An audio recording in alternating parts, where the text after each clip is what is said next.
Mauricio. You can find me on Twitter at GManJ. And with me, as always, is my partner in crime, my right-hand man, and of course, the Bert to my Ernie, Mr. Dan Turner. You as excited as I am there, Danny? I'm so excited. I'm also super excited that you didn't fuck up the title of our own show. Yeah, I was definitely ready to call it War Room Live, but I actually called it by the right name, thankfully. So I could see like your brain like I was leaking out, you trying not to fuck that up. Well, with us for our first episode is a guest of ours who has become a very close friend the past couple of months. Why, I don't know, but he's an all right guy, I guess. You can find his work at the FF Astronauts, ffastronauts.com, and at Fantasy Nightcap. Shane Barrett, how are you, man? I am good and very thankful to have to be here. Thanks for having me.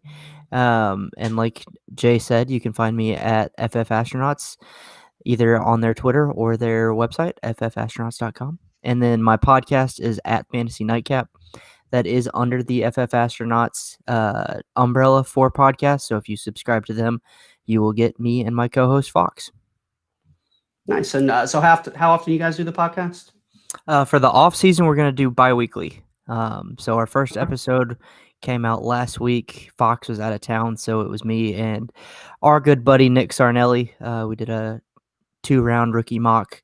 So, and then next week for a little teaser, I'll go ahead and give you guys, we are planning to do flights, which we will explain what those are on the podcast. Oh, cool. Very cool. That sounds awesome. Well, what we're going to do here is Dan and I are going to be doing a show every other Thursday. And to start off the offseason, we're going to do a division-by-division breakdown. First division we're going to go through is the AFC North, and that's why we had our guy Shane on, because he's like a fan of, I think, 16 teams or something along those lines. But one of those 16 teams is also the Browns. So I'm sure you're very happy with the results this past weekend. Oh, I am thrilled, and it's 3 teams. Okay, well, why don't you explain your fandom a little bit? Sure. Okay, so first and foremost, I'm a Packers fan. My mom's entire side of the family is from Kenosha, Wisconsin, so they're all huge Green Bay Packers fans. Then my dad's dad and him are Cowboys fans. So there's my second team is the Cowboys. Grew up watching Cowboys games with my dad, and occasionally talking to my grandfather about the Cowboys. R.I.P. And then I've always had kind of an AFC team. So when I was growing up and really first getting into football, it was the Colts because I'm a huge Peyton Manning fan. He's my favorite player ever. But now it is the Browns because I love Baker Mayfield. So loved Baker his senior year, love him coming out of college, and loved that he was the first overall pick. Didn't love the landing spot initially because it's the Browns. They fuck everything up.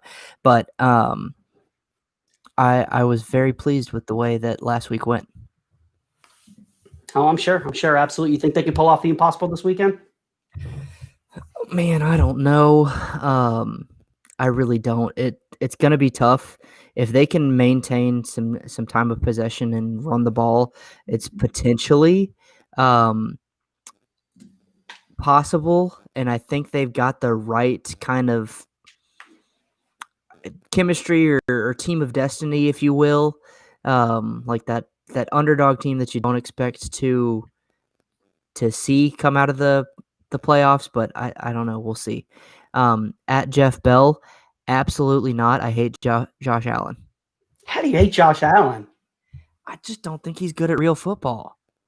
Do you actually watch real football? Because he's in the MVP conversation for this year. I know, but he's improved a lot this year. But before this year, I was justified. He's made his best improvement this year, and I don't know his stats for this year off the top of my head, but I don't think he's had more than one season over 65% accuracy. You're right, he hasn't. In his entire career, all the way back to high school. I'm not okay with that. Well, we'll see what happens. So we'll before we get into the breakdown of the division, we do have a couple questions. The first question was submitted from Twitter from Dynasty Bill. He's in a Superflex startup draft, and he started Lamar, Burrow, and Akers in his next pick. He's up right now on the clock. It's a slow draft. He's debating between Godwin, Miles Sanders, and James Robinson. So Lamar and Burrow, he's got his quarterbacks covered. He's got a running back with Akers, and he's debating. He says running backs drying up quick. So Godwin, Miles Sanders, or James Robinson. And Shane, we'll start with you. Well, as a Cowboys fan, it's going to hurt me to say this, but I think Sanders is the pick here. I think he's going to have volume continuously, even though Peterson's not there anymore. Peterson would use a running back by committee. I think Sanders could benefit from a coaching change and Jalen Hurts continuing to be the starter. But I'm also not a Sanders fan, not just because he's an Eagle, but I think like 90% of his plays are 3 yards in a cloud of dust, and then occasionally he'll break off a 70-yard run. And I don't love those that. 70-yard runs also count. I'm not sure if you knew that or not, but yes, but those 70-yard runs do count. They're also a lot more infrequent than his 3-yard runs. So, sure. All right, Dan. So you're saying Miles Sanders? Yeah. Okay, Dan, who are you thinking? I mean, come on. Miles Sanders for Dan. No, but seriously, I think that Peterson's love of bringing in less talented backs and giving Sanders, just 12 carries for a game is thankfully over. So I think hopefully whoever the next coach is understands what he has at running back, and Sanders gets a ton more both carries and catches out of the backfield. So I expect him to have a big year coming up next year with the new coaching staff and also offensive system the Eagles are going to be putting in. Yeah, I would probably lean Miles Sanders too. The only other guy I would consider is Godwin. I might be stubborn, but I still just don't buy into James Robinson long term. I could see, with Urban Meyer coming in, he's got no attachment to him. He could bring in another back. They could draft a back. But the big thing for me is, in Dynasty especially, wide receivers last a heck of a lot longer than running backs. So, you've got yourself a decent running back with Akers. I could see making a case going with Godwin. I probably still would go with Sanders just to shore up because, as we know, we just did a startup draft altogether, and the running back dry up real quick. And there's a lot of really good wide receiver value in the middle round. So I'm going to lean Sanders, although I could definitely see making a case for Chris Godwin as well. Even though the running back landscape is drying up in this draft for the guy that asked the question, I think you could get James Robinson at least a round, if not maybe 2 later. I don't know what round it's in, but if Sanders is still available, I think you can probably get Robinson. Round. 4th round, then yeah, I definitely think you get Robinson 5th or 6th round. And then maybe a guy like Kareem Hunt too would go around that time. Yeah, I think the problem with Robinson, even though he did fantastic, is now with Urban Meyer being hired as the Jags coach, he might want to bring in his own back. He might draft one of the like the Ohio State back that's coming out. So if he does that, I mean, he's not tied to Robinson. So even though he did pretty well, you don't know what kind of system he's going to be bringing in. So there's a lot of question marks. The same thing with Sanders as well, with what kind of how many carries he's going to get next year. And we did have another question, but it's in regards to who we like when it comes to the running back. So that's the AFC North running back. So we'll address that as we come along to the questions. First team we're going to go into is going to be the Ravens. And the way we're going to work this is we didn't want it to be too rigid. We want it to be more of a conversation and just kind of hit the basic concepts of what's going on with each team for the year and how it affects them from a fantasy perspective. So first team we're going to go with is the Ravens. And Shane, we'll start with you. Where are you going to rank Lamar Jackson next year? That's a great question, Jay. I think his value has fallen this year from where he was being drafted in the offseason last year as QB2. And I won't say I predicted it, but I followed the advice of a good friend, Dom FFL. He basically said that Lamar's touchdown efficiency last year was absolutely stupid. And because of that, I didn't want Lamar on my teams because he wasn't – the likelihood of him being that efficient again was very, very low. And I feel like that's been proven this year. So I'd still rank him in the top 10 though of QBs. If I had to, I'd probably go Mahomes, Allen, unfortunately. Well, here, I was going to save this for later, but we can do this right now. We can do a quick name game with Lamar Jackson. So I'll say a name, and you guys say if you go Lamar Jackson or the other guy. So obviously, Mahomes. Obviously, we're all going to go Mahomes. Yeah. Josh Allen, I'd say we're all pretty clear. We go Josh Allen or Lamar. I think I go Allen. What about Dak Prescott? I'm taking Prescott. Dan? So Yeah, I think I'm still going Dak. This one's going to start getting a little interesting. Deshaun Watson. Ooh, yeah, Watson. It's closer though. Yeah, that's pretty much a coin toss, and I think with that right now, I'd go Watson. It depends, what kind of if he's still in Houston, what kind of wide receivers they have there. If Baltimore adds another wide receiver, Kyler Murray. Murray. Yeah, I think I'm gonna go Lamar on that one. Honestly, I still love Murray, but Lamar really turned it on at the end of the season, and I think everybody's expectation for him to repeat what he did last year, and that was never going to happen. And there's a lesson to be learned here. You don't want to draft guys at their peak value. The reason Lamar Jackson, and Dan, I've said this a few times on a couple different shows. Mm-hmm. The reason he was so valuable the year before was you got that first and second in the 8th, the 10th, the 12th round. When you draft him up there in the first, second, third rounds, he has to repeat that to return the value for you. So it's not worth it. I think he's going to be. We'll see when drafts start happening and what his ADP is. I think he could be a value just because everybody's going to fade him. Recency bias is a hell of a drug, we all know, in the fantasy football community. So people who overdrafted him this year and got scorned by him, I could definitely see him dropping in some drafts. So and he's really, he finished the season on a tear in 6 point per touchdown leagues. He finished over 30 points in 3 of the last 5 games, over 25 points in all 5 of his last games. So he really turned it on at the end of the year. If they're able to add another wide receiver, and the way J.K. Dobbins looked at the end of the year, to have that dual threat, it's going to be pretty nasty. So I still have a lot of faith in Lamar. He's still going to be, I would take those guys. He's still right, QB5, QB6, but he still has that QB1 overall potential. Definitely. So Dan, where do you rank Lamar? I have him going into next year as QB10. Actually, Okay. I think he's still a top 12 QB, but it's going over some of his games this past year. It's really concerning me how much that his lack of throwing acumen is really kind of hindering his potential. He's going to get the rushing, so he's going to have that rushing floor, but he's not going to be able to do that forever. Rushing QBs don't have long careers. They don't really last that. So, I mean, as long as he can do that, he'll still be up there, which is why I have him. But I think, he has to improve as a passer if he's really going to be able to go back up to where he was last year. I think, like Shane said, that touchdown efficiency isn't sustainable. So he's going to have to up his overall game in order to be considered an elite quarterback going forward. Yeah. Well, the thing with the Ravens, too, is they're a run-first team. So what do you guys think that the Ravens backfield is going to look like next year? And Dan, we'll start with you. How do you think it's going to shape up? I think Ingram gets let go. I think he's pretty much done for there. I think they roll with Dobbins and my mortal enemy Gus Edwards.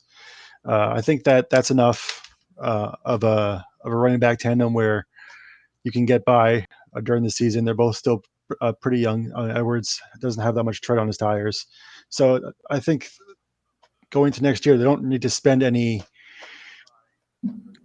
draft capital or free agency on a back, so they should roll those 2 guys. Shane, what you think? I agree with Kyle Senra that you just put his comment up. It's Dobbins' season. In my home dynasty league, I'm in a giant rebuild, and I got Dobbins with the 103 last year. It's 1 QB, and I drafted him simply because he's gonna be the guy this year, or for 2021, I think. So, I think Ingram gets let go, and unfortunately, the coaching staff with the Ravens likes Gus Edwards a lot more than I would like to admit. I think Dan agrees with me there. I do. But I think it's all J.K. Dobbins this year. If it's not, then someone needs to fly to Baltimore and smack Harbaugh upside the head. Yes. Yeah, I'm right there with you. I think that Dobbins is going to be, I think he's going to be drafted as a back end RB1, end of the second round type of area, middle of the second round. But I think he's got the potential to be, top 3, depending on how things go and how much they give him the ball. I think Gus Edwards is going to be involved. There's going to be those games where Gus Edwards vultures 2 to 3 touchdowns, but Lamar's going to steal some as well. But I'm all in on Dobbins next year. I think he's got a lot of upside. Hey, Speaking of, I got our guy. Oh, and in that startup draft that we just did, who has Dobbins again? No, we're not going to talk about that. So, Marty, appreciate that. Thanks for the love. We really like the rebrand too. And Marty and Kyle are having a chat in the chat, so that's pretty cool. There's two of our guys. We'll move on next to Mark Andrews. A lot of people was hyping him up as the next big thing, that he could potentially be the tight end 1. That was not the case whatsoever. He fell pretty flat. He had some big games here and there, but he was nowhere near. Everybody at the beginning of the season, it looked like it was going to be a 3-man at the top of the tight end tier, and then a big break, and he was nowhere near. It was Kelsey, and then Waller, and then everybody else. So Shane, we're going to start with you. What happened with Mark Andrews, and what do you think is going to happen with him next year? Well, I know at one point he got COVID, and he's got to be very, very careful with that because he has type 1 diabetes. So I know that played a part into it. I also think because of Lamar's regression this year that he also regressed even as his favorite target. I still have him as my dynasty tight end 3. I've got it Kelsey, Kittle, and then Andrews, and then Waller probably close behind that. And that's just because of age, because Andrews, I think, is younger than me. And you guys, that's hard to do. How you're like 12 years old, right? Yeah, I know, exactly. So I think it's Andrews is my tight end 3 for dynasty ahead of Waller. It's very, very close with those two because Waller is a baller. And then I've got Hawks. Yeah, thank you. I am a dad, though, so I can pull those off. Hey, I'm with you. Dad jokes for the win. I've got Hawkinson as my tight end 5. So I think Andrews, as long as Lamar is still the quarterback, he's going to be his favorite target. And I think if he plays a full season next year, he'll get back up into that range where he's supposed to be and where he's being drafted. Well, this will be for both you guys, but Dan, we'll start with you. How much do you think Mark Andrews' value will drop if they sign a big name wide receiver or draft one of these big name wide receivers in the upcoming draft? I don't think it will at all, to be honest. I think that him and Lamar have been together enough where he's still Lamar's favorite target. He's always looking for him when he gets in trouble. He's looking for him, in the red zone, which is really important for tight ends. He has that touchdown upside. So even if they do draft a big name wide receiver or sign one, then it might go down a little bit, but I don't see it adversely affecting Andrews that badly whatsoever. Yeah, I think I'm with you guys too. I think he's always going to look first. The way that this offense runs, I think that his number 1 option is going to be Mark Andrews. Although Hollywood Brown really turned it on at the end of the season when it really didn't matter for those who had him because he sucked all year. Do you guys see this as things to come, or do you think it's an opportunity to get rid of him? Shane, we'll start with you on this. I'm selling Hollywood Brown, to be completely honest. I think that, and by no means, I don't want people to take this out of context. I don't think the Ravens can ever be the Chiefs from an offensive standpoint. But I think personnel-wise, Andrews is similar to Mahomes' Kelsey, where he's really kind of the number 1 receiver. But even though they have Hill, I don't think Hollywood Brown can be a Tyreek Hill. Now, yes, they're both fast, but I don't think Lamar is accurate enough to utilize Hollywood like he needs to be. And so I think Hollywood I think he's probably capped out here at where he finished the year. Like, he'll have some really, really good games, but then he's going to have some stinkers where he maybe gets 1 catch for 20 yards or 3 catches for 40 yards or something like that. Yeah, I don't think his ceiling is super, super high as long as Lamar is the quarterback, to be completely honest, because I think, like we've talked about, he's going to go to Andrews first, and Hollywood's his deep threat, which has the value if he can hit him, but I don't know if Lamar's going to consistently hit him enough. Right. And two, you know, they're not going to have the passing volume that a team like the Chiefs does. Although, you know, Hollywood Brown, 1, 2, 3, 4, last 5 games were all over double digits. But you know, you look at that: 4 catches, 5 catches, 2 catches.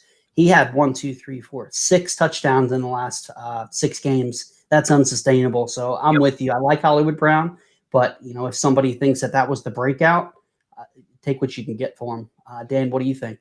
Yeah, I agree with both you guys. I think Shane said everything pretty much perfectly. You know, his elite skill set is his speed for the deep ball, and Lamar Jackson just can't throw an accurate deep ball. He has the arm strength for it. His accuracy is not good enough to consistently make Hollywood someone where you can trust playing him.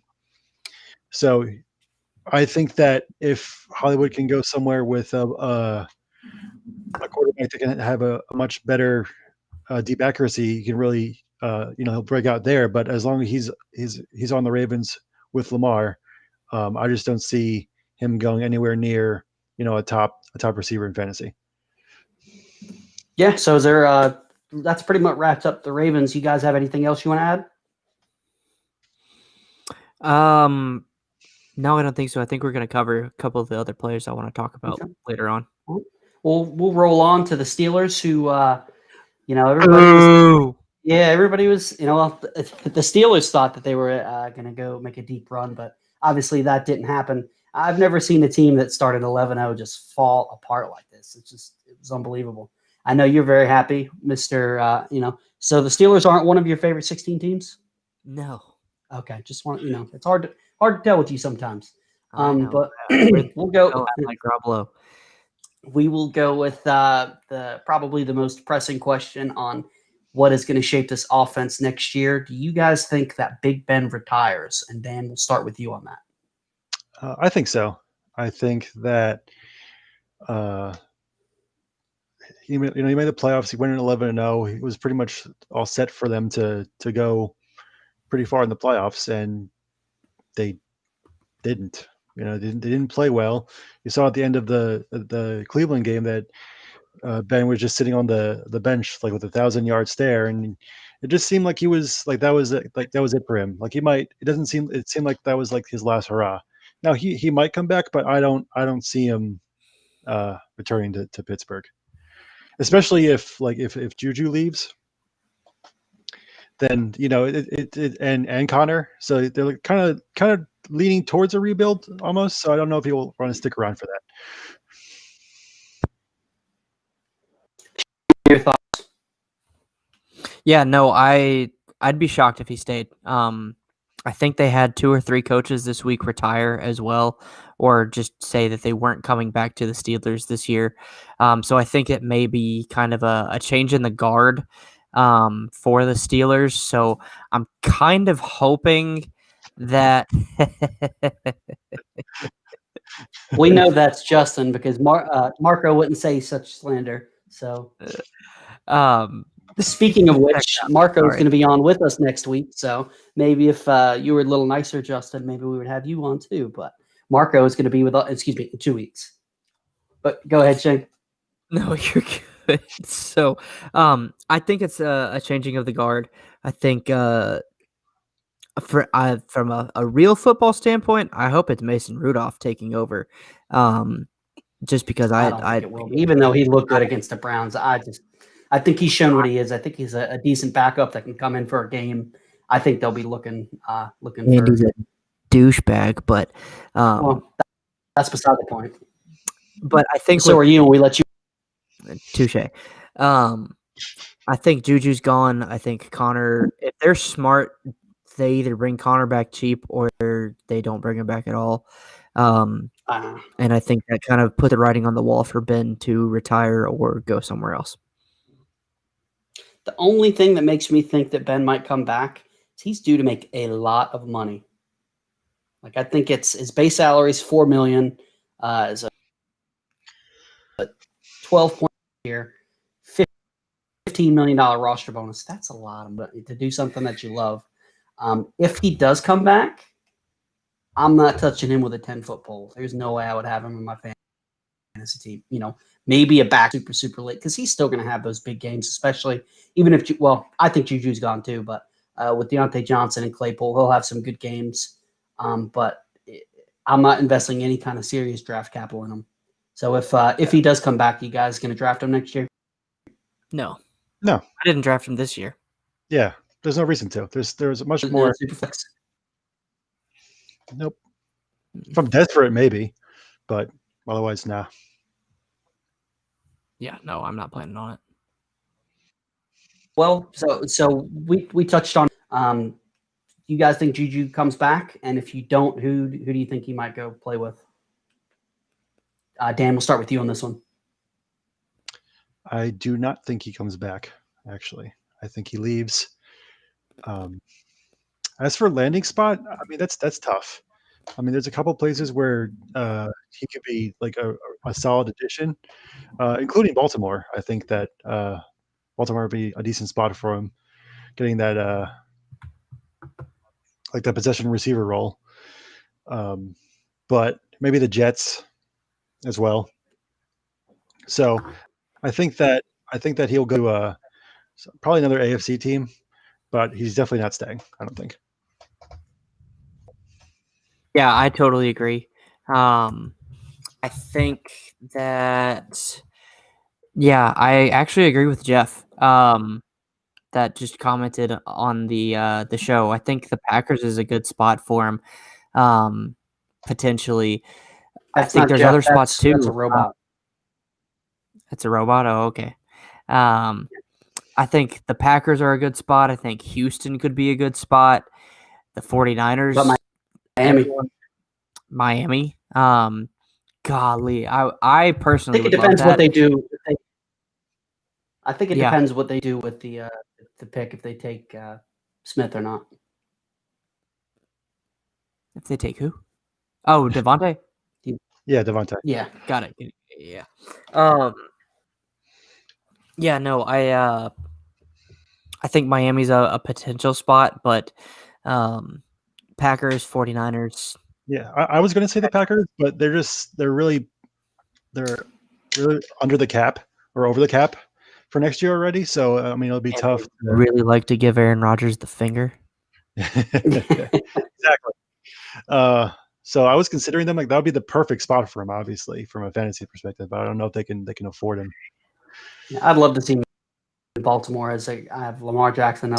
I think he would really fit well in that offense because he wouldn't have to be the number one target, and the types of routes he runs will work well with Lamar. So we will. And if Juju is gone, if you had to pick between one of the two, Chase Claypool or Deontay Johnson, who are you going to go with? Shane, we'll start with you.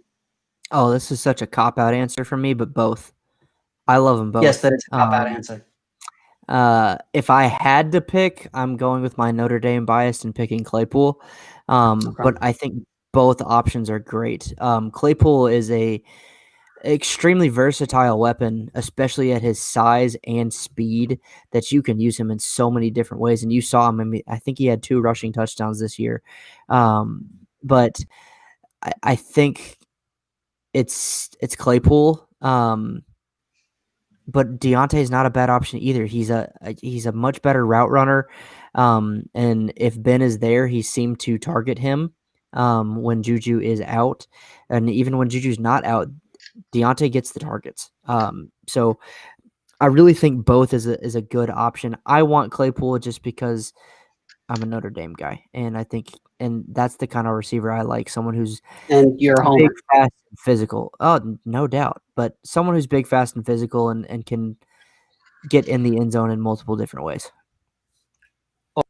Well, according to Fantasy Football Calculator.com, ADP from October to right now has Deontay Johnson at 54 overall and has Chase Claypool at 75 overall. That's probably So, pretty Dan, at those two, who would you rather take? Would you take Johnson in the 50s or would you take Claypool in the 70s? I'm definitely taking Claypool, even if the ADPs were reversed. I'm a big fan of Claypool. I think that he has the typical size and speed to be the guy if Juju leaves. And honestly, Deontay's drops are scaring me. Like his hands sometimes are not the best. So I just don't know how that's going to play out in the future. So I would go with Claypool as soon as he's done, complaining about the Browns being trash on Twitch. Yeah, and Jeff, that was so weird. He's a young guy. You got to, how old is he? I mean, it's his first year. He's young. He's also younger than me. That's again hard to believe. Yeah, he's only 22. Man, I think we all said and did a lot of stupid things when we were 20, especially in today. All that money on social media. Being in the spotlight at that age. I couldn't even begin to imagine. He didn't cause any issues during the season. I don't think it's anything you really have to worry about. No, I like Deontay Johnson a lot. I think he's going to be undervalued. I think you're going to see his ADP drop from where it is. At those two ADPs, I would much rather have Claypool. He is going to be, I think, a little more boom bust. I think Deontay is going to have a little more consistency, and I think they both have the same type of ceiling. But I think Johnson's going to hit that ceiling a little more. But just for draft capital reasons, I lean Claypool. Yeah. And then what everybody wants to know. I also drafted. Yeah, we don't want to hear it. If Connor does not re-sign with the Packers, do you think they go with McFarland? Do you think they draft somebody? In the mock draft that we did over at Going for Two, Dan, you had an interesting pick in the first round. I'll let you start there. And do you think that actually happens? Or do you think that was just a little fun exercise? I think that actually happens. Also, Connor isn't on the Packers; he's on the Steelers. Did I say Packers? You said Packers, yeah. Oh, all right, well, that works too. Yeah, so I think that John Connor should be let go because he's not that great to begin with. And if John Connor, the Terminator, yeah, I didn't know the Terminator was on there. There's yours. I said Kirk Cousins instead of Christian Kirk. Now you're talking about the Terminator. I'll be back with weapons. I don't think Connors is that good to begin with, and if my prediction comes true, Najee Harris is drafted by Pittsburgh. I think he's easily starting there. So I think that they should let him go. They drafted a bunch of running backs. McFarland should get a shot. So I think that Connor is done in Pittsburgh. Come with me if you want to live. That's it. Shane, what you think? Yeah, Connor needs to go. I've been out on him for 2 years. Get out. But I hope you're wrong, Dan. That they don't draft Najee Harris, but from everything that I've heard so far in the offseason is that's probably gonna happen. At least from Twitter speculation, that's gonna happen. It's Twitter, so it's true. You know that, right? Everything says on football Twitter happens. Yeah. I don't want it to happen though, because I'm a big ETN guy. I don't want ETN to go to the Steelers necessarily, but if Harris goes to Pittsburgh, I almost feel like I have to draft him in one QB leagues with the 101.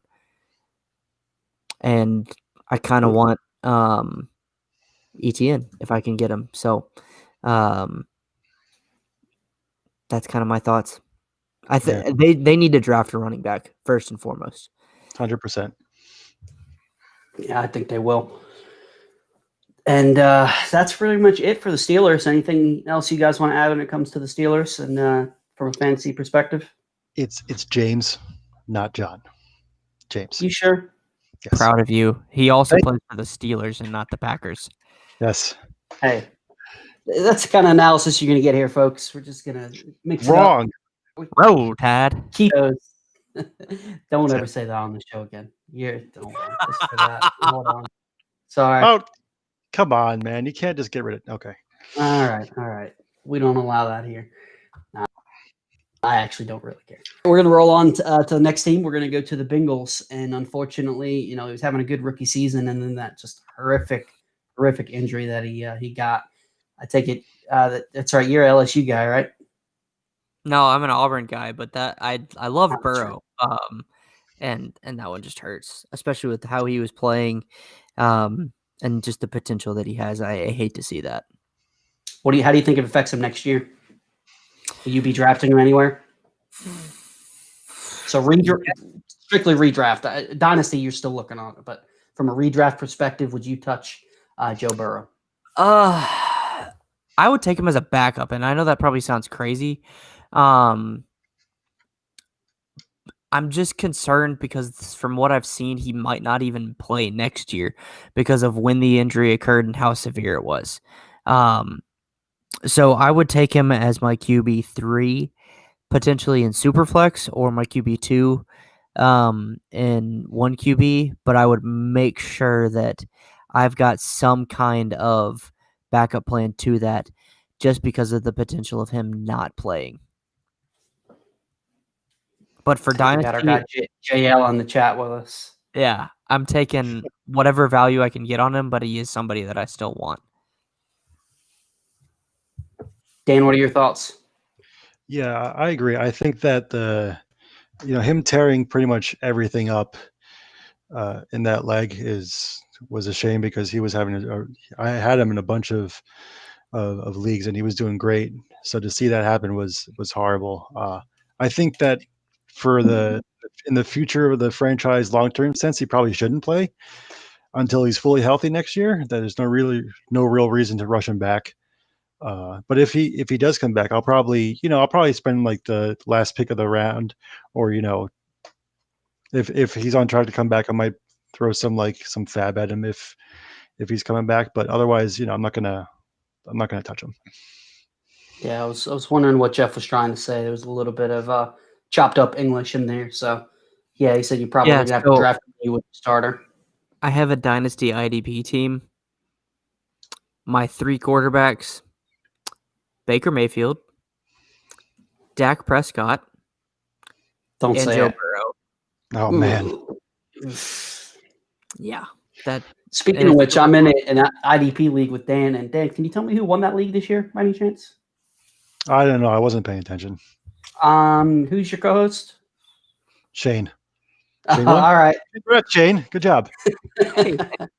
I won that league. Thank you very much. It may have been the only league that I won this year, but I won something, so I will. We're all so proud of you, Jay. Thank you. I appreciate it. Unfortunately, it's not for money, so that hurts a little bit. It would have been nice to win a little bit of money, but it is what it is. All right. So next thing, I've seen a lot of mock drafts, which I was very surprised at, that have the Bengals taking a wide receiver. AJ Green's likely moving on. They got T. Higgins and Tyler Boyd, but let's just say for the sake of argument, they do draft a wide receiver. What does that do for you guys with the value of both T. Higgins and Tyler Boyd? Well, first and foremost, good riddance to AJ Green. Second, Kyle, I'm sorry. It's not a fun pain to experience. But I think it's going to hurt Boyd more in the long term, but potentially Higgins more in the short term, if that makes any sense. My only hope is that Burrow and Higgins had a real connection once Higgins started to finally get in the lineup like he should have been, and he was consistently getting 15, 20 points a game in PPR, if I remember correctly, when Burrow was in there. And so I think that, I think Boyd could be hurt in the long term because his contract is probably going to expire sooner than Higgins. So, I just think that I don't get it. I don't know why they would, but I love T. Higgins. I'd like Tyler Boyd, but I like Higgins more. I think, and like we talked about with Claypool, Higgins is my type of receiver. He's big, he's fast enough, and he scores touchdowns. So. Sorry, I had to address this. That Nate, our guy, is a fellow going for two writer. I'm assuming that he's talking about the playoff DraftKings that I put together. I was doing really good. I was in first place until the last game, and then it went. So I'm assuming, Nate, that you won some money. I'll be doing that again. I'll probably throw out the link tonight or tomorrow morning, so keep an eye out for that. But glad you won some money. I did that almost every week this year, and I think I made money on that like once or twice. So I am not a DFS guru by any means. I just do it because it's fun to play with people in the community. So I'll be doing that again this weekend as well. So I suck. So Thank you Nate, for the reminder to open DraftKings because I just got the hidden reward for the month, and it was a ticket. Oh, watch out! There you go. Nate, did you win first overall? Drop it in the chat for us. Yeah, and I pretty much agree with everything you said. I think Tyler Boyd though is perennially underrated. You know, he's not necessarily somebody I'd want as my wide receiver one, but I would gladly take him as my wide receiver two. He's consistently putting up solid stats. I'm trying to look him up real quick. Let's see. I mean, I had him. No, he only had 1, 2, 3. He only because he got hurt at the end of the year, didn't he? Or did he get the Rona? I don't. Well, think at least so. through 14 weeks. When did Burrow get hurt? What week was that? You guys remember? Let me see. He only had. Welcome, he started off. Yeah, Nate won it. Oh, good. That's what we're here for, guys. We're going to help you guys get your DraftKings rewards.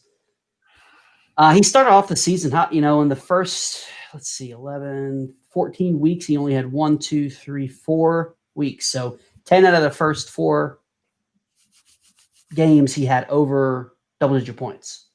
So that's the kind of consistency that I like to try to get out of my wide receiver too. Yeah, I had him, Diggs, and Robert Woods as my wide receivers and Scott Fishbowl, and they were – I wouldn't even say they were the steady eddies on my team, but I knew that I was going to get enough production out of them to continue to succeed, and they did basically all year. Right, that's when it comes down to roster construction. If you got a volatile wide receiver 1 or wide receiver 3, I think he's a good guy to pair. When you want some consistency, he doesn't quite have the same ceiling as the other guys, but he can. Yeah, Nate, no problem, man, and definitely I'll shoot it to you again. He's the type of guy that can really round out your roster. And what are your thoughts? I think the whole Bengals taking a wide receiver at 3 is lazy, just because everyone's thinking it's Jamar Chase because he played with Burrow at LSU, but the Bengals have a bunch of other things that they could use. They probably should take the O lineman from Oregon. Sure. Yeah. So exactly. So I think that if they draft a receiver, it's going to hurt both of them, because if it is Chase, then the familiarity that Burrow already has with him is going to knock both of them down. Although I do agree with Shane that it'll hurt in the long run Boyd more than Higgins. I think that the rapport that they built before Burrow got hurt is going to translate over to next year, even if they do draft Chase for some reason. Yeah, I'm with you guys on that. I don't think it's going to happen. I've seen it in more and more mock drafts, but we all know that mock drafts, not only in fantasy football, but NFL, is generally never anywhere close to right. So we'll see as things get closer to the actual draft what happens. We are going to roll to one of the most controversial guys in all of fantasy football Twitter, one Mr. Joe Mixon, who I drafted in our startup draft, and I was very happy to get him where I got. Yeah, Cal.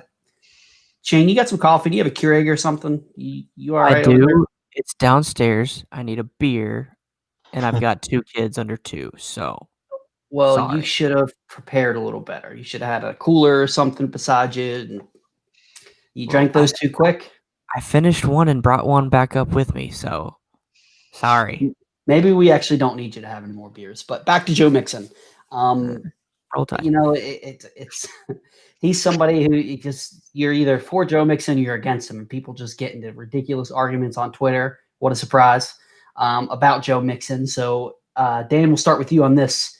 What do you feel about Joe Mixon, and will you have him anywhere next year? I will not, because he's always perennially overdrafted. I'm not one of the Joe Mixon. Of which he is currently going as the 38th overall player, behind guys like Antonio Gibson, Todd Gurley. Ooh, who the heck is that? This is October to January 21, so this is current. I would definitely take Joe Mixon over Todd Gurley.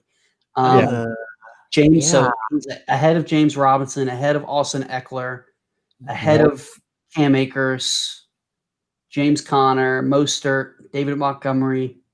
Yeah, so that's what I'm talking about. Like, there's no way he should be taken in front of most of those guys. So I'm not one of the Joe Mixon haters, as it were. I'm never gonna get him because of the price that people pay to get him that early. It's malpractice, honestly. Shane. Yeah, I couldn't agree more. I had him in a couple places this year, and it bit me in the ass. So, I don't think I will draft him as an RB1. I don't even know if I would draft him as an RB2, to be completely honest. From the guys that you listed, I would take him over and this might be blasphemy to the fantasy community, but I might take him over Mostert. I'd definitely take him over James Conner. Can't stand that guy. So, but I'd take Monty over him. I'd probably take James Robinson over him. Definitely take Akers over him. I don't think he's consistent enough to get you what you need from that position. Ugh. Gross. That's awful. That sucks. That is. Let me guess. You didn't make the playoffs, Jeff, did you? Did he win a game with that? I'm not quite as down on everybody as you made it. How far did you make it in the SFVS? I made it to top 150. So I think the conference finals or conference semifinals, conference finals. I made it to whatever the second round is, and I lost by 2 points, and I lost because CEH started and didn't play a single snap. So Nice. If I literally would have played anybody else, which it would have been like Willie Snead or somebody like that, but I would have moved on. But there's no way I wasn't, didn't know that CEH was just going to sit on the sideline and not play at all. But yeah, for regular season, I was the 8th overall scorer. Nice. And Scott Fishbowl. So the calories are decent, especially the O-line needs to improve, but that's huge. Yeah. And that's why I think like you said, Dan, taking Chase at 3 is just dumb. They need to take the O-lineman from Oregon, Penei Sewell. There's talk to the Jets. If the Jets stick with Dalton, that they might take him at 2. Wow. So it just depends. Yeah. We'll see. You mean Darnold? Can you get people's names right, for the love of God? I can't. Hey. Have you been drinking? At least I said football players. I didn't talk about movie characters. Technically, John Connor was a fullback for the Jets, so he is a football player. So fuck you. He was a fullback for the Giants as well. Thank you very much. That's why I knew. But it was only, I think it was spelled weird. It was like Coner or something like that. No one cares. The Giants suck. Thank you. They do. I completely agree. Not denying that. So that's why I was glad. Quick question as a Giants fan. So are Giants fans okay now that Peterson is fired? They can't blame him anymore for not making the playoffs, or is that still a thing? You know how I felt about that whole situation. One, I'm glad we didn't make the playoffs because I would hate to just do what the Redskins did, lose in the first round. That, winning pointless games last year cost us Chase Young. So some fans are, I want to win every game. Yeah, I want to win too, but I want what's best for long term for the franchise. 2, yeah, what Peterson did was a dick move, but he doesn't owe the Giants anything. The Eagles don't owe the Giants anything. They got to do what's best for their franchise. So as much as that is a compliment, put it up. Is a low. That's dingus level pronunciation. Yeah, I give you credit on that. That's right. That's all right. I love Dingus, so I'll take that as a compliment, even though it's a backhanded one. The Eagles didn't owe the Giants anything. Do what's best for their franchise. I do think it was a dick move. I think it cost him his job. But again, it is what it is. Well, he sucks as a coach anyway, so it doesn't really matter. He does. I know you're happy he's gone. I am. Alrighty, so off my little Giants rant, I think I would love Mixon as my running back too. It just depends on where he falls ADP wise, because he's still got that running back one upside. But if people take, I feel like this time of the year it always happens. Everybody's down on him, and then as things start creeping up, as the off season goes on, the hype gets going, and then his ADP starts creeping. So if I'm able to get him as my RB2, back end of the second, third round, somewhere along those lines, I'll take it. But I'm not taking him in the first round or the beginning of the second. I would not have him as my RB1. Yeah. No, I agree, Kyle. I'm not saying that it was the right move. I'm saying that they didn't owe him anything. So it was definitely a shot at the Giants, which it is what it is. We're used to it with the dirty franchise that the Eagles are. So it is what it is. Yeah, it's probably the one thing we can agree on, Jay. Yeah, I think everybody agrees on that. That all Philadelphia sports teams are just a bunch of dirty a-holes. And they suck. That is true, but the Giants suck worse. So we will roll on to Shane's team. Oh, no, I'm sorry. We will roll to the tight end position. Is there anything you guys want to add? Shane, I know you were a little excited to talk about this. What do you think that the Bengals do at tight end? Yeah, I won't even necessarily say I'm excited. I just think there's an opening for this position for them. Uzoma was really starting to get into a rhythm with Burrow before he hurt his knee. And I think I told you guys yesterday when we were prepping, I had Blake Jarwin on a team and he blew out his knee. And I think this was actually the same team with Dak and Burrow. But I had Jarwin, he blew out his knee. Next week, I started Uzoma. He blew out his knee. And I was like, you got to be flipping kidding me. I was scared. I think I had Komet on my bench, and I was terrified to play him because I was like, if I start him, he's going to blow out his knee. So, good. I'm glad you didn't start him. I think there's I think I had to. I think I didn't have any other choice. But I think there's a lot of potential for this position with the offense and Burrow still being young, that either Uzoma comes back and plays really, really well, and he's going to be a value for you because I think I got him in like round 26 last year. So with the injury, you could probably get him even later. Drew Sample was the guy after that. I don't love him. He's potentially there for you, though, as the starter. This is the one position, too, that I think they could address from an offensive skill position standpoint in the draft. And I think, and this is total speculation, but Kyle Pitts would be a great fit. So that's kind of what I think. It's just there's a lot of open potential for that position. And whoever gets it, if you can get them at a value, which you probably will be able to, especially if they don't draft anyone, then take a shot on them. Why not? Dan, you have anything to add? Yeah, Shane made some really great points. I'm a little more positive about Sample than he is. I think Sample, they spent a second round pick on him. I mean, I know that's been like a couple of years, but he does have some talent, and we don't know how healthy Uzoma is when he comes back. So I don't know if Pitts is going to be there. I don't think Pitts is worth the third pick. And, no, definitely not. I don't know if he's going to be there when the Bengals pick again. I mean, that would be a great fit, absolutely. The third pick. The Dolphins have the third pick. What do they have? I think the fifth, maybe. Okay. Well, either way, that's a top five pick. Right, he's not worth the top five pick. Let's just put that. Fifth pick. It's Thank you. Jaguars, Jets, Dolphins, Falcons, Bengals. Right. Okay. Yeah. So he's not worth the fifth pick either. So I think that if Sample can give you, he had some decent games in the middle of the season there. So I think that if he can get the job next year, he can produce. And tight end in fantasy is such a crapshoot anyway that if a starting tight end with that kind of volume, he'll be like a mid starter guy. Yeah, you guys make some good points, and we will roll to Shane's third or 12th favorite team, 17th. the Cleveland Browns, who are vying to upset the Kansas City Chiefs this weekend. And we will start with Mr. Odell Beckham Jr. Shane, do you think, one, that the Browns should trade Odell, and two, do you think they actually will trade Odell?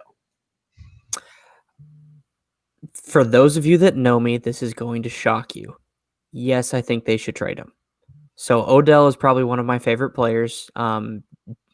Jay, you probably remember the play even better than I do, but the catch. It was against my favorite team, the Cowboys. The man was being interfered with. He caught the ball with 3 fingers, and I still think people don't forget how freaking exceptional that play is. I also feel like people forget how good he is, but I think he should be traded because the Browns' offense succeeded more and clicked more when he was gone.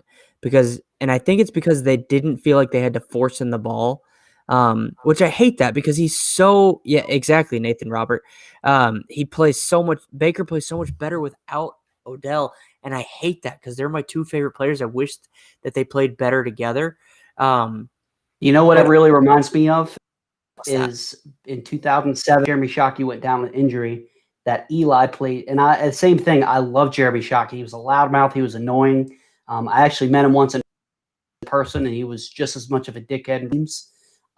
But that team, the Giants started clicking when he went down, because he was chirping at Eli. He was trying to get the ball, and Eli could just play better when he wasn't there. So I think it's the same exact type of situation, which when that happened, the Giants won the Super Bowl. So, maybe that's some good luck for the Cleveland Browns. Man, I hope so. It's tough sledding this week. It'll take a miracle and nearly perfect football, if not perfect football, to pull it off this weekend. To answer the second part of the question, do I think they actually will? I'm not certain. I really Dan don't. Doesn't like your answer, apparently. I really don't know. I think if they're smart, they will. But I just don't know for certain if they actually will pull the trigger on that.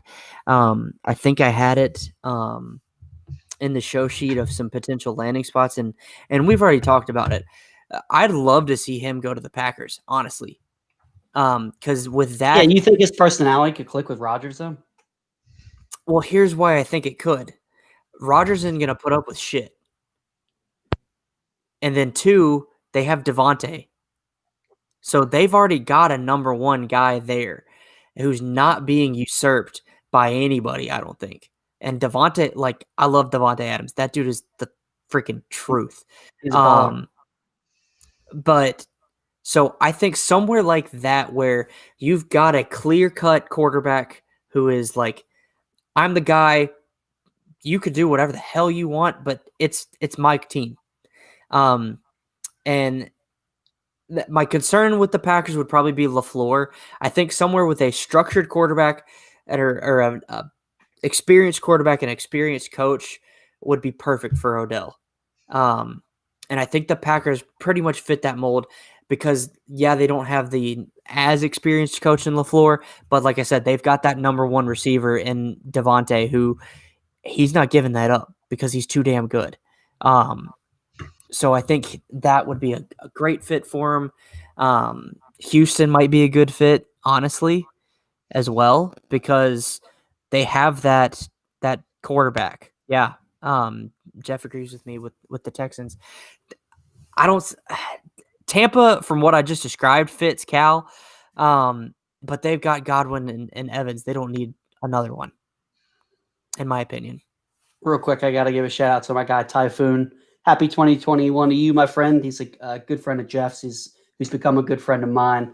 He's a great dude. I was on his show a few times. He actually let me host his show with JL and Marco a few weeks ago.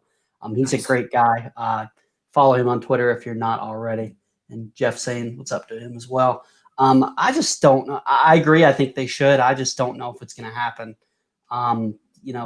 could you imagine him and Deshaun Watson? Wouldn't it be amazing if Deshaun Watson, one, actually had a number one wide receiver and not have Bob as his coach? Yeah. Cal said he just wants to see OBJ and Antonio Brown together. That hell on wheels.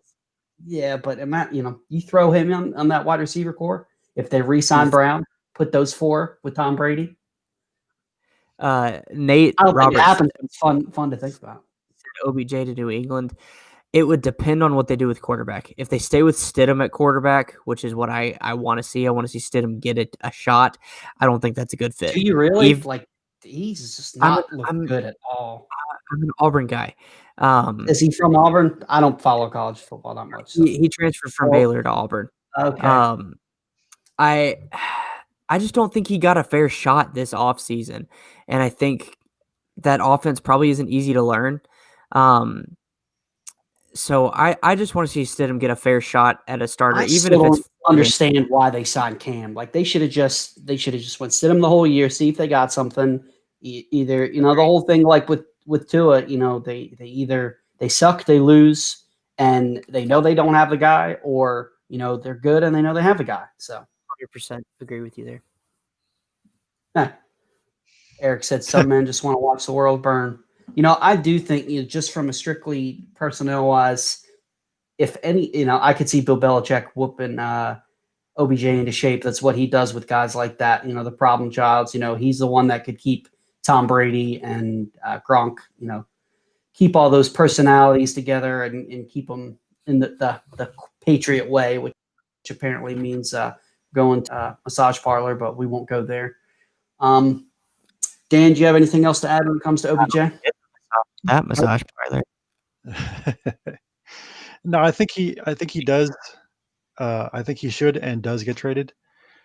I don't think it's obvious that they don't need him. They actually played better without him. So if they can get some decent assets for him, then let him go. Have him be someone else's problem. I would love him to go to Houston though. For him and Watson would be fantastic. That would be phenomenal. Yeah, I think he the Patriot way. We will move on to Shane, your boy, and we are going to start off with, this was a little bit of a surprise, nothing too crazy, a name game with Baker Mayfield. Believe it or not, and before you got in the lobby, Shane, I was talking to Dan. Mayfield finished as a QB 23 overall in average points per game. So even though we finished the season hot, still did not finish that great. So I'm going to go based on average points per game and guys around him. So we will start first with, well, you know what? I'll go up a little bit. So obviously Russell Wilson, Kyler Murray, all those guys, there's no chance you're taking Baker over them. Kirk Cousins or Baker Mayfield? Shane? Baker. I'm going Cousins. If he returns, Big Ben. Baker. Let's see. Matt Ryan or Baker Mayfield? Baker.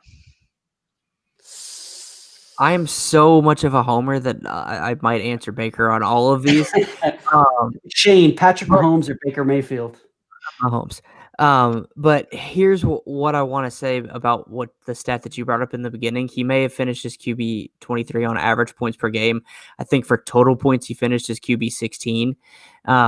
But he had 3 horrible games in the middle of the year because the weather was absolute dog shit. He was basically playing in a hurricane. It's Cleveland. You're going to have weather like that. For 3 weeks straight. Yeah, but not that bad for 3 weeks straight. Like it was legitimately probably the worst I've seen in a very long time. My guy Typhoon is saying Kirk, Big Ben, and Matt Ryan. Great. I think I would go Baker, but I would definitely go Kirk Cousins over him.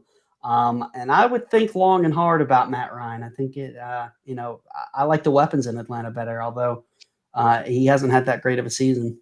If Julio is underwhelming, and I'm also I'm a Matt Ryan hater. So we'll roll with Derek Carr or Baker Mayfield. Baker Mayfield. Dan? Baker Mayfield. Matthew Stafford. Baker. Oh, Oh, this one actually, Baker. Stafford has For, no dy- running for back next- Dynasty, Baker.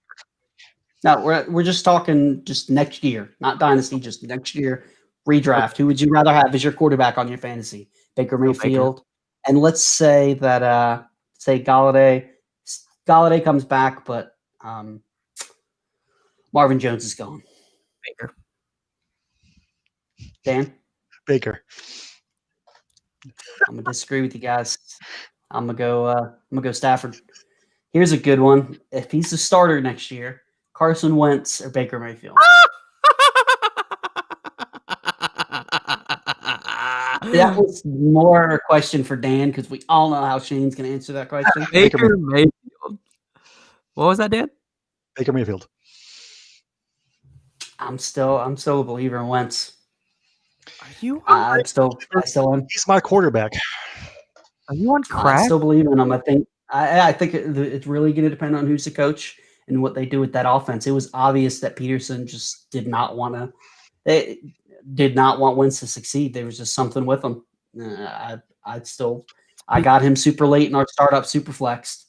See, Nathan agrees with me. No way would I take Baker over Stafford. I think you guys are crazy. Here's a good one. Mitch Trubisky and Baker Mayfield. Trubisky's going to be a backup next year. Who cares? It was a joke. Calm yourself. Baker Mayfield. Eric says Wentz doesn't even believe in himself. Now, here's the last one we'll do, and this is a legit one. Jared Goff. Baker. Goff is too inconsistent. He has games where he throws 4 interceptions. Jeff said I want Wentz to start because I'm an NFC East fan. That may or may not be the case. I wish that was true, but unfortunately, one of my bad calls this year was going all in on Carson Wentz, so I had him all over the place. That's the way I play. I know some people like to play the field and they'll draft different guys on different teams just to differentiate. Diversify. Not me. Sir. I like to diversify. And you saw me. Dynasty. I'm either all in. If I like a guy, I like a guy for a reason. So when it's good, it's good. Last year, it was really good because I was all in on Miles Sanders. I was all in on Lamar. I was all in on Godwin. So I had a really good season last year. This year, not so much. I was all in on Carson Wentz, and there goes Dan. So I don't know what's up with him tonight. But we got a question from my guy, Typhoon. Hey, Dan, welcome back. Hello. Our guy Typhoon has a question for us. In Dynasty, what the heck do you do with Chris Carson? Do you sell if the deal is, sell if a good deal of picks, or what kind of player, and what is a good deal as another running back? So basically, would you deal him for a solid value of picks? And is there a running back that, a comp that you would be willing to trade him for? And Shane, we'll start with you since you're shaking your head. 1, pick-wise, what would it take for you to deal Carson? And 2, player-wise, who's somebody you'd give up? Yeah, I'm definitely selling him. Pick-wise, I don't know why, but 2 second-round picks sounds like a decent price. I don't think you would get a first for him, unless it's someone who's a Seahawks fan or something like that. But I think 2 seconds would get the deal done for me. And then player-wise, this might be a bit of a reach, but maybe James Robinson. Oh. I think that's probably much as I'm not a huge James Robinson guy, I agree with you there. I think that's if you're able to get him. He was running back 15 on the season in points per game. And like Jeff said, he's a free agent. Doesn't look like he's going to go back to Seattle. I could see him winding up in like Buffalo, in like, if they don't draft a running back, maybe like Miami, like somebody who needs a running back. But I don't know. I think you guys are right. I think they're going to draft a running back. I mean, it could happen. If Peterson wasn't there, I could see him. Peterson was there, I could see him sign into Philadelphia, but hopefully that doesn't happen. No, I don't want him. Well, Dan, I shouldn't have thrown that up there yet. We still got to finish with my guy Typhoon's question. 1, what kind of pick would it take for you to deal Carson? And 2, what's a running back comp that you would deal for him? I would take a high second for him. And Shane actually took my guy. Robinson was the guy I was going to say too. I think that'd be a perfect, player for player swap there. But Yeah. one high second, and I'd be good. Yeah, anything from mid to high second, I would definitely be willing to part with Carson. Running backs especially, their value falls off so quickly. I'm the type of guy too that I would rather get rid of a guy a year too early versus a year too late.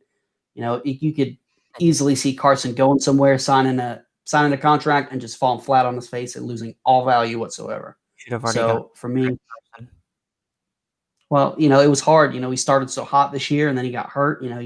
It's hard to deal a guy like that when he gets injured. Now he's a free agent. It's probably hard to deal him this year. Appreciate it, Typhoon. And you're welcome on. We got to have you on as a guest as well. He's a great guy. We'll go to our guy Nathan's question as well. Would you take CMC 101 next year? Because Nathan is 1 QB, absolutely.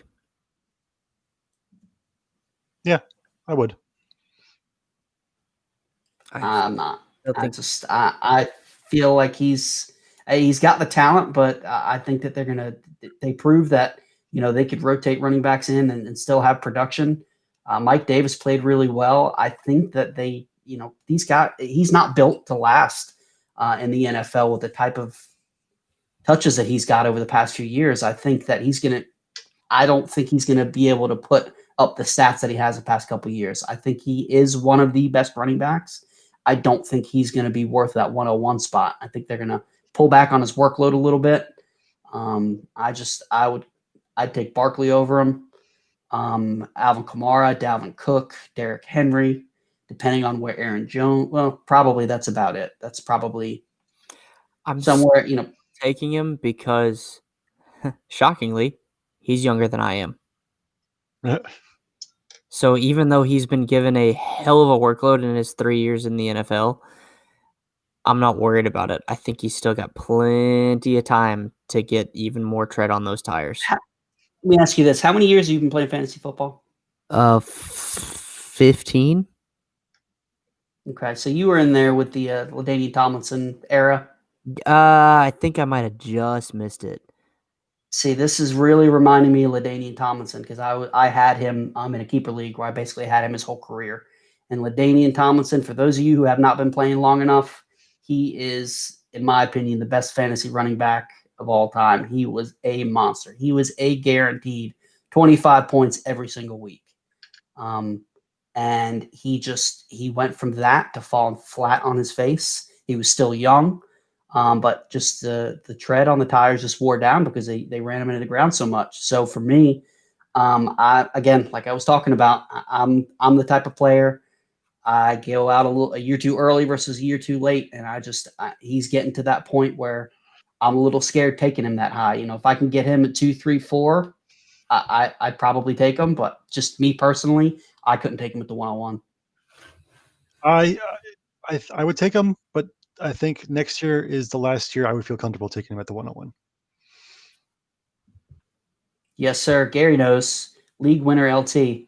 Yeah. Man, I'll never forget the year. It was 2007. It was the year the Giants went to the Super Bowl. I was in my championship, and LT was going off. I was down by 5, and they sat him the second half. Oh. And I lost by 5 points. And the backup scored a touchdown. No. I'll never forget that because the Chargers were destroying whoever they were playing.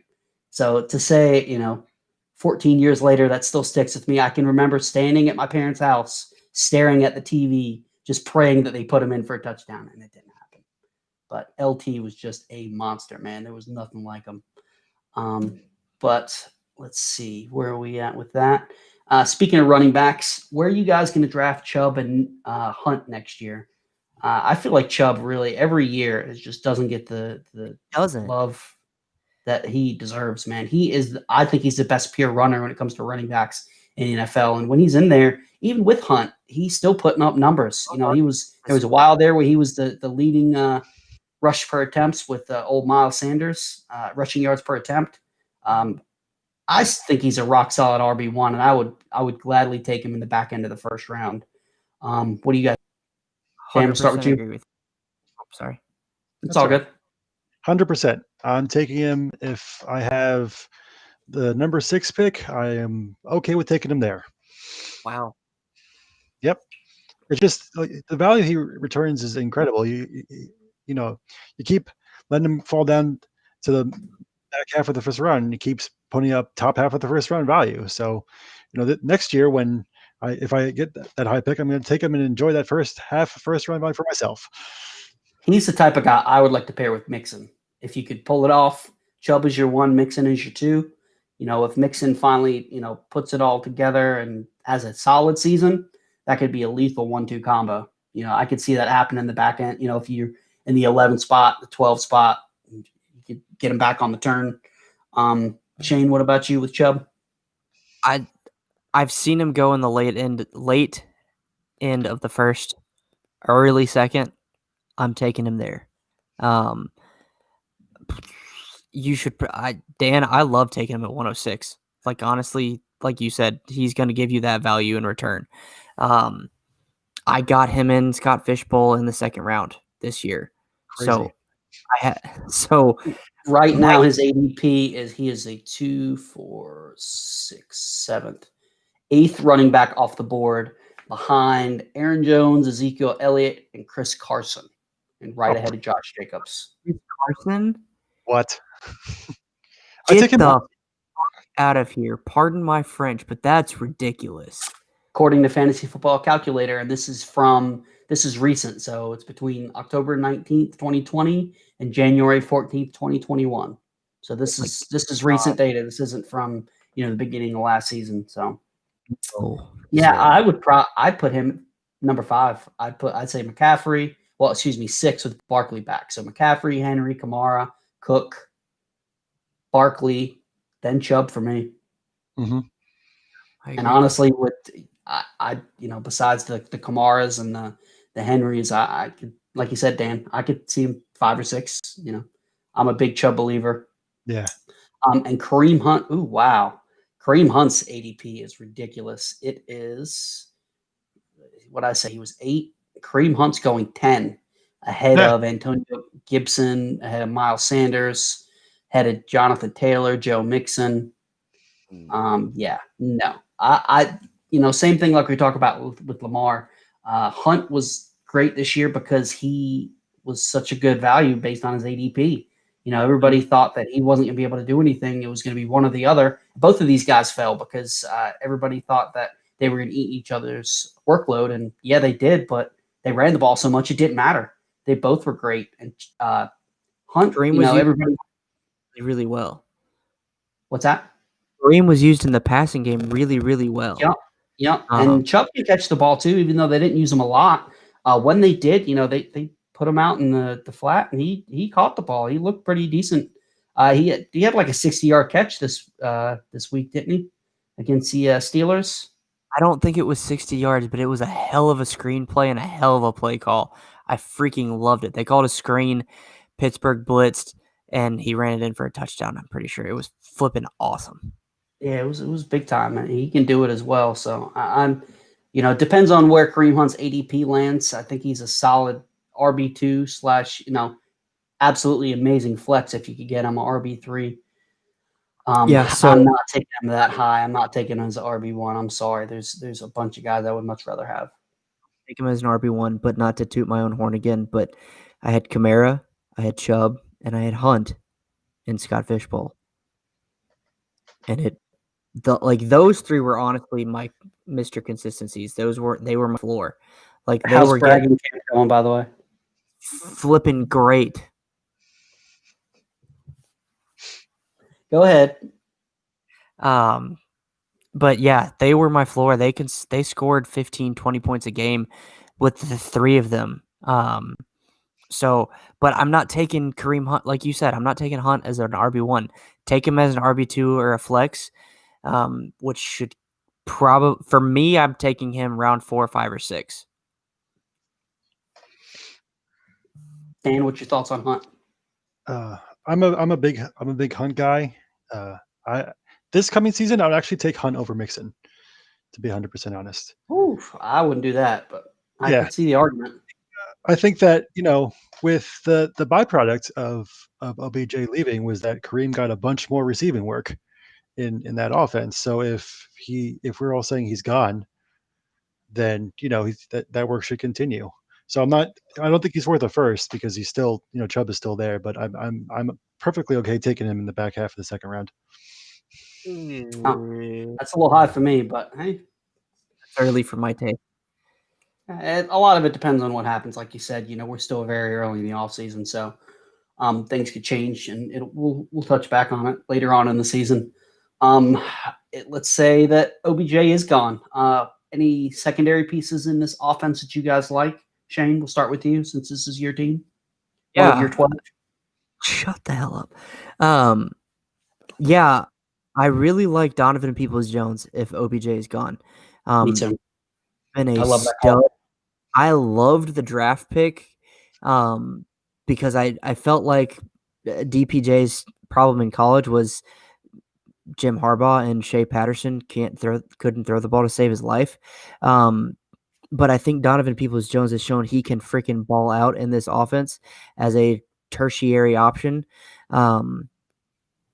behind Landry. And then Higgins, I like too. Him and Baker have always had really, really good connection and chemistry. So if OBJ is gone and they don't bring anybody else in, you're still probably getting Landry at a steal, but you could get Higgins as a decent flex play, and the chemistry's there. Like, Baker's going to try and find him. So those two guys. And then Njoku, maybe he might get traded, but I really like Harrison Bryant too, the young tight end. My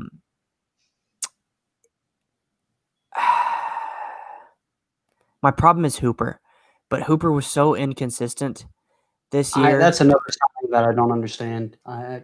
He was a product of that Atlanta Falcons offense that always produces solid tight end, and then didn't use him enough. And why? So I really think Bryant could make a leap in this offense in the offseason, and he'd be someone that I'd be targeting, especially like if you don't get one of those top 5 guys of Kelsey, Kittle, Andrews, Waller, or Hawkinson, Cole Kmet, Harrison Bryant. Shout out to Cole Kmet Club. For sure. Sorry, I'm legally obligated to say that every time Cole Kmet's even depending on if he gets traded. Those are some guys that I would target with late round values. Heck, even like we talked about, Uzoma or Sample would be guys that I would target. But I really, really like Harrison Bryant, and he did really well when he filled in because Hooper, I think, got COVID or injured his ankle at one point and was out for a few games, and Bryant came in and handled the workload really well. So Bryant, Higgins, DPJ, those are my guys from a secondary standpoint that I'm trying to get for dynasty purposes. Yeah, there's a member of the Cole Kmet Club, my guy Gary. I knew we'd have at least one person in here. Dan, secondary pieces for the Browns? Yeah, I'm agreeing with Shane on a Bryant and on Peoples-Jones. I think that a lot too. Peoples-Jones' offense in college was frankly dog shit. Michigan sucked. I mean, Shea Patterson is the worst quarterback I've ever seen in my life. So I think that was a complete steal for him. He had some good moments. He had some really impressive catches, down the stretch this season. And as far as Brian goes, I literally have him in every single one of my dynasty leagues this year because I thought he was tremendous value. Hooper did score a lot of touchdowns, but I mean, I just think that he scored a touchdown in the first 10 games. Right. The thing with touchdowns, it's really not something you can predict. It's one of the I don't want to say useless stats because obviously they're not. That's where you get your money makers when it comes to fantasy, but you can't predict it year over year. Like Devontae Adams had 18 this year. Like he's not going to get 18 again next year, anywhere close to that. So 19. Was it 19? That's what I said, 19. No, but I think Bryant is, athletically he's better than Hooper is. I think that he should. I didn't get the Hooper sign at all, as well. I think that Bryant should get the job, and I don't expect Njoku to be there next year. Yeah, I liked Njoku a lot. I actually wanted the Giants to draft him over Evan Ingram. I don't understand why when they give him the ball, he's produced. He's looked good. Yeah, Nate makes a good point. Hooper's pretty much touchdown dependent at this point. And that's pretty much. You got that correct. Evan Ingram's actual name is Butterfingers. So just yeah, absolutely. Yeah, Nate's another fan of Komet. Yeah, I don't know what's going on with Ingram. He just can't hold on to the ball. But I'm glad that he can't, because if he would have caught that ball against the Eagles, we'd probably be in the playoffs. And again, I'd rather have the number 11 pick than the 19. So I will take that all day long. And that's pretty much it for the Browns. And we're gonna do a little quick hits here before we wrap up. Who are some players that you guys are targeting from this division when it comes to fantasy next year? Shane, we'll start with you. Yeah, I've got a whole list. Tyler just use some Boyd. quick hits, and then if there's, if you want to drop a quick nugget about any of the guys. Yeah, I'll fire these off real quick. Tyler Boyd, T. Higgins, Joe Burrow, Baker, Kareem Hunt, Harrison Bryant, Jarvis Landry, Miles Boykin, Devin Duvernay, Dobbins, Deontay Claypool, and the Steelers running back, as long as it's someone that's not currently on their roster. So Boykin and Duvernay are probably kind of long shots, I think. Jeff was a big fan of Duvernay coming into this season. He's got the talent, I think, to be really good. It's just that offense limits them to who's going to be able to catch the ball enough. But I think if you buy him now, then next year, like, he was a rookie. Right. You're going to be able to get him for free. And if things click, it's worth it. Exactly. If they wind up not taking a wide receiver or signing a wide receiver and kind of sticking with the same offense, I could definitely see it working out. I like that call. And they use him on special teams, if I remember correctly, and he's pretty electric there. So that's kind of why I like Duvernay. Tyler Boyd is a buy low right now, because once Burrow got hurt, he kind of fell off. So I would go out and get him, especially if you're a contending team. If you're rebuilding, I wouldn't probably try and buy Boyd. I might even try to sell Boyd, but I might wait for the first couple of games of the year for him to blow up and then try and sell him. And then Higgins, Dobbins, like, buy those guys ASAP, because they're only going to get better, in my opinion. So I think that's it for guys that I'm buying right now. Yeah, and Jarvis Landry is one of the most underrated receivers in the NFL, and you can always every year he's always 100%. He always overperforms his ADP every single year. Appreciate you tuning in, Nate, and all the questions, and I'll shoot you another invite. Dan, who are some guys from this division that you're looking into for next year so far? Yeah, we talked about like all of them pretty much. I want Claypool, whatever Steelers running back that isn't James Conner. I want Bryant, whatever I don't have him, I want to pick him up. Dobbins. I think Sample, I'm probably higher on Sample than pretty much anybody, but I think he could be a decent tight end. He's another one too that you can get for free, so it's worth the shot. Yeah, I'm going to try to get DPJ before everyone clues in on him, and I'm trying to get Baker a lot, actually. I think at the end of this year he was pretty good. I think he'd carry that over into next year. So those are the guys that I'm looking forward in 2021. For me, with Baker, the only thing is just depends on how much helium he gets from finishing the season so strong. And if they wind up upsetting the Chiefs, then his ADP, how people recency bias goes in the fantasy community, depending on how deep of a run he were to make in the playoffs, even now beating the Steelers, just depends on where he goes for me. I like him. I think that the way he's finished is going to inflate that ADP to a point where I won't take him. But we'll see. It's hard to say. I like Lamar Jackson. I think he's going to be a value next year. He really finished the season strong. Again, that's based on ADP. If people are down on him, scoring lover based on what happened this year. If he falls, yeah, me too. I had him everywhere. It just depends on the ADP. I agree with you guys on Dobbins.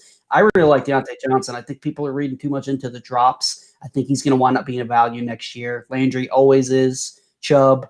And I know you guys disagree, but I'm in on Mixon again, depending on ADP. If I can get him mid to late second round, third round, if he falls, I will take that 10 times out of 10. When I get him in the fourth round in our draft, I think, in a startup, I'll take him in the fourth round all day long. He's well worth the value there. So, and then we'll do this quick, guys that you're fading. I'm fading Burrow if he comes back. I think he's got a long road ahead of him. I think he's gonna have a successful career. But from a redraft standpoint, I want nothing to do with him next year. And I know you guys like Higgins. I don't know. I think he's gonna be okay, but we'll see what happens with this wide receiver group. I would rather take DPJ over Higgins myself. I think there's a lot more upside there. That's crazy. That is You just say that? Get out. When it comes to ADP, because Higgins, they finished the season strong together, like you said. Hell no. We'll see what happens. Maybe we'll have to have a bet. Listen, you can't afford to lose any more bets, man. Yeah, don't even. All right, Kyle Hansborough. Even. I'm going to for the rest of the show for that take right there. How are you feeling today, Tyler? All right, we'll see. Well, guys, this was a great show. Since they decided they wanted to call me Tyler Hansbrough, then they're kicked off the show. So we'll give them another chance. Yeah, All right, so Shane, Dan, real quick, who's some guys that you're fading? Shane, we'll start with you. Lamar, Big Ben, James Conner, Odell, Austin Hooper, Hollywood Brown, and Joe Mixon. For me, it's Lamar, Mixon, Connor, every Ravens wide receiver, and Hooper. Even if you can get Duvernay cheap? It's not. There's other people I could get that have a better shot of contributing than him. All right. Well, that's a wrap for the most part. We got a couple things we're going to finish up here with. We did this on our last show, and me and Dan were talking about in the offseason. We didn't do it for us. So every guest that we had on, we had them bring an interesting fact that the fantasy community doesn't know about them. Cal, Cal said he's fading Dobbins. What? That's a bad decision. Depends. I know I keep saying this, but it all depends on the ADP. If the hype train gets up and he's going in the first round, I'd fade him too. It depends. It depends. If Gus is there too, taking the touches away. We'll see where his ADP lands in the offseason. But so, Dan, what is an interesting fact about you that the fantasy community does not know? All right, so not everyone knows, but I actually graduated college with a history degree, which has gotten me nowhere. Because I went. So I really love collecting like old school like historical memorabilia.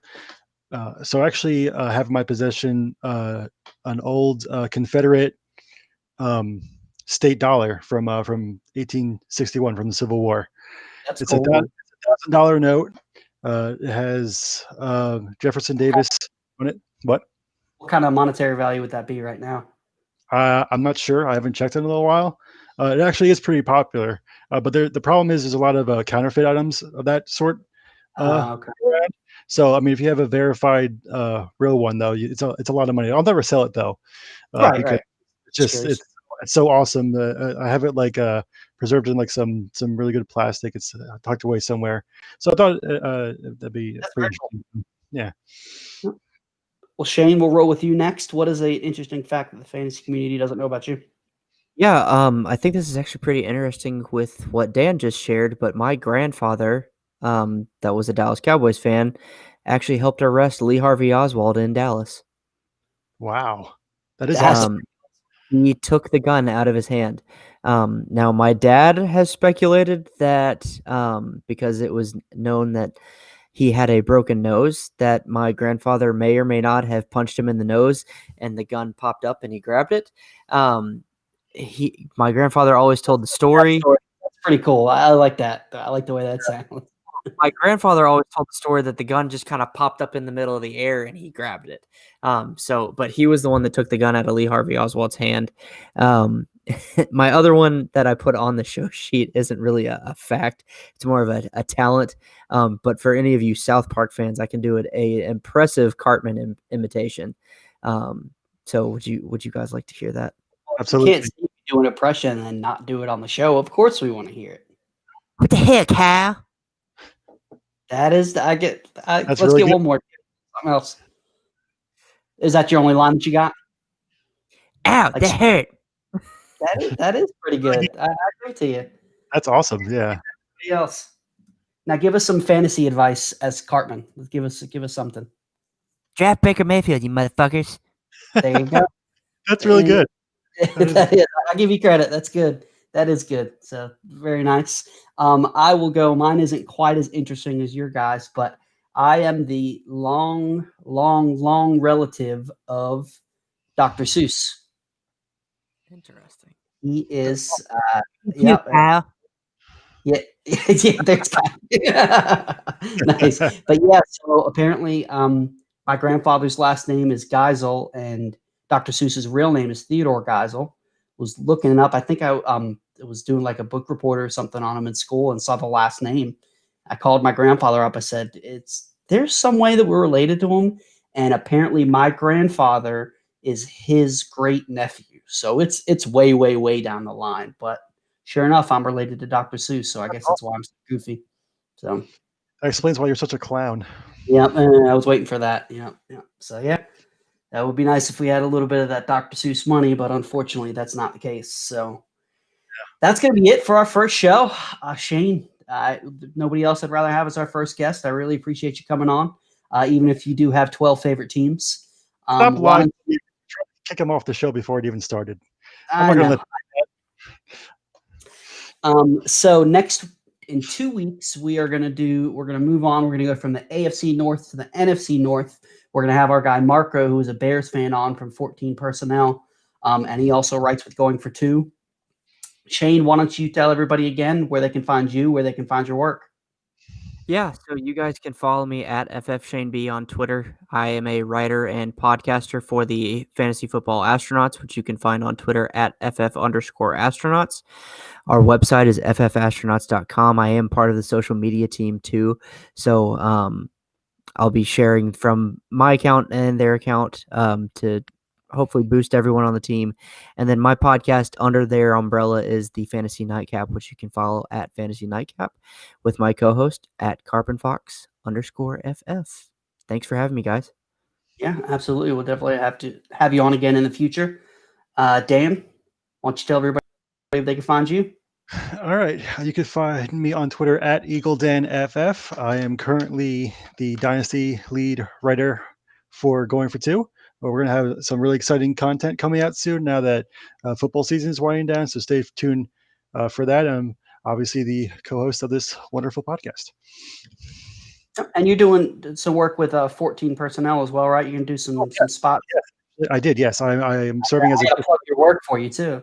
Yes, I'm slacking. No, yes, I'm very graciously they let me into their wonderful group. There's a bunch of really great writers out there. Check them all out. I'll be doing some guest writing there this season as well. Absolutely. And make sure you follow this podcast that does have its own Twitter page. It's at Pod with Upside. Make sure you're also following Going for Two Live on Twitter. It's at Going for Two Live. You can find me on Twitter at GManJ. I am the lead redraft writer for Going for Two. It's season, so it's going to be a little more geared towards long term, but there's definitely going to be some redraft stuff coming out as well. And I'm also over at sleepwire.com. I'm the head editor over there and been putting some work out with those as well. Thank you, everybody. It's been a lot of fun. We will be back in 2 weeks. Thank you guys for all the positive feedback and tuning in. And we'll be back with our NFC North review. The 28th? 28th, yes. The 28th? We'll see I'll you officially guys soon. You'll be how old? 26. Oh, God. Shane, you're not coming back. You baby. You got a nice Joker laugh, too. I give you that. But Yeah. thanks again, everybody. Make sure you give Shane a follow, give the podcast page a follow, and we'll see you guys on Twitter. Enjoy the playoffs. Oh, that's Tyler- what I wanted to do. Before we go, playoffs. Who you guys got winning this week? We got an encore going on, guys. So Shane, we'll go with you. And Chiefs, who you got? You mean the Browns and the Chiefs? Come on, man. Christ, they're not even in the same conference. Conference. I haven't drank anything all day, too. The Browns and the Chiefs. Going the Chiefs. It hurts, but I'm doing it. Oh, that's the right call. Dan? I'm taking the Chiefs. Sorry, Shane. Yeah, Chiefs for me, too. You think? I don't know. Maybe they're a team of destiny, but I don't see it happening. All right, Buccaneers and Saints. Dan, we'll go with you first on this one. The Saints. I agree. Tom Brady gets it done. I hope not. I know they have noodle arms. Give me Brady in the playoffs. Los Angeles Rams and the Packers. Shane, we know you're going Packers here, so I'll just move on to Dan. Packers. I've got a feeling that this is going to be an upset. I'm going to go with the Rams on this one. You're wrong. I think the Packers have a hard time against the run, and I think this is going to be Cam breakout party.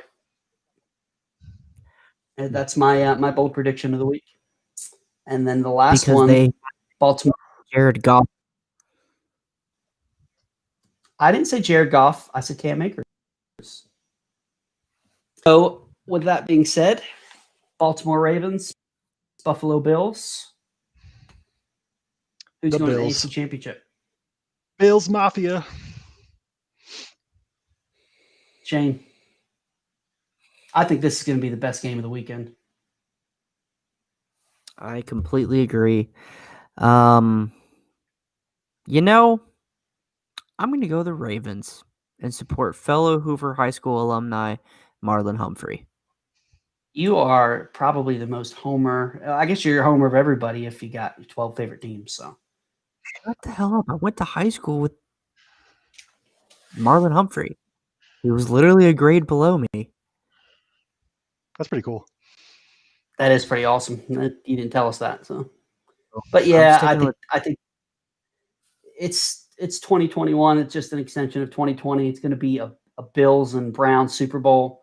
The Bills are going to Be in the Super Bowl together. They're both AFC teams.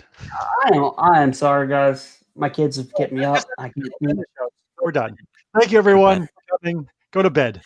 Bills or the Browns is what I meant to say. Will be in the Super Bowl. I'm hosting I can't next speak You're tonight. Fired.